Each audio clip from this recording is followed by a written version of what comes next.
And I'm spending the emotional support time with them and also providing for... Did you really just say that? You're spending emotional support?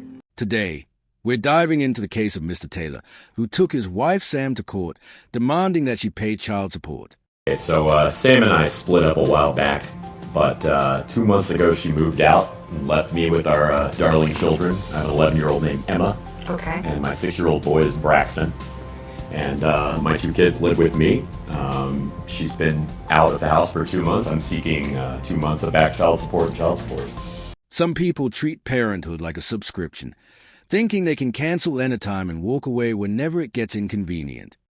So he's asking for money, but what he's not including is the fact that I'm a nurse. I work intense hours that are very irregular. So we decided it was best if the kids stay in his home since he has a more steady daily schedule. It's admirable that she's out there saving lives and helping those in need. But what about the ones waiting at home? Her own children? And the fact that she believes she was already doing enough was honestly mind-boggling. The kids have a day off school or a weekend where I'm available, or any time that they need to be taken care of, they are with me or with my mother at that time. He is saving on daycare, any care like that. So she actually believes that having the kids visit her on weekends is some grand contribution? That's not parenting. That's just a convenient excuse to ease her own conscience. And I'm spending the emotional support time with them and also providing for... Did you really just say that? You're spending emotional support? I don't understand what's wrong with that. But is that really enough? We all know those weekend hugs don't replace real financial support. Even the judge seemed surprised by what she considered her grand efforts. You're not paying him any money. I am not paying him. The children are with me approximately half the time. We don't have a formal agreement on that. Approximately, but not half the time, right? No. The judge hit her with a dose of reality. No amount of mathematical gymnastics was going to help her wiggle out of this. But she kept throwing out lame excuses, each one digging her into an even deeper hole. You should be paying child support to him. If we want to lay down the hours and really count it out, then we can. I work usually 4 days on, 3 days off, sometimes 3 days on, 2 days off. Okay. My schedule is very irregular. Which means that the children are with him most of the time. If she's really been working most of the week, then who's actually taking care of the kid? Oh, right, the dad. So you should be paying child support. They come to me and my mother's home a lot of the time. Right, and I get it. So she's not even contributing emotionally. It's like she didn't think any of this through. And honestly, it just keeps going downhill for her. However, the law is very straightforward. Whoever the child lives with, the children in this case live with, majority of the time they're going to be considered the custodial parent. And the non-custodial parent has the obligation to pay child support. It blew up right in her face. No emotional support loopholes to hide behind this time. Just cold, hard legal facts. The judge basically hurled a legal brick straight through a wall of excuses. You said you're a nurse. How much money do you make? Around $80,000 a year. Let me see.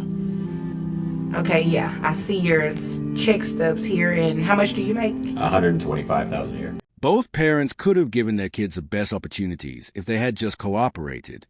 But no, apparently, Miss Sam had other plans. What she did next completely took Judge Vonda by surprise. Okay, do you all split, excuse me? He's doing fine. You are too. You make $80,000 a year. You're not doing fine? I am doing fine. Oh, okay. I mean, so you both are doing well. So those little comments, they're unnecessary. She's better at making faces and showing disappointment than actually being a supportive parent and partner. We all have a pretty good idea where her dramatic side will lead her as the case unfolds. Well, they live with me. Okay. You know, they live under my roof. I pay their insurance. Well, that's my question. Yeah. They're not with you a full week and then they're with her a full week and you guys are rotating and everything like that. Mm-hmm. Then, yeah, that really doesn't justify you not paying child support. And yes, you should have given him child support when you left. Reality can hit anyone hard, But for Miss Sam, it came crashing down in the most harsh and humiliating way possible.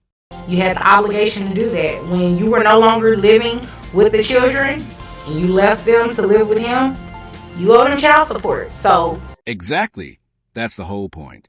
Whoever isn't taking care of the kid should pay child support, no matter if it's the mother or the father. Period.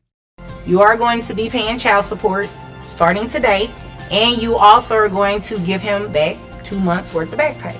Okay? She should have known that raising kids isn't cheap, and as a non-custodial parent, it was a financial duty to contribute her fair share, both emotionally and financially. Your gross at $80,000 broken down to $6,606. Got tongue tied. It's a lot of sixes. $6,666.67. That brings your net to $4,961.81. After that hefty sum was laid out, she might have been the one needing emotional support. It's impressive how Judge Vonda wasted no time delivering that reality check straight to her. Who carries health insurance? I do. How much is health insurance? $208 a month. $208. Okay. So you're also going to be reimbursing that to him every month. Okay. And that coverage is for the children only, right? Right. Yeah, you are going to reimburse that to him. Okay.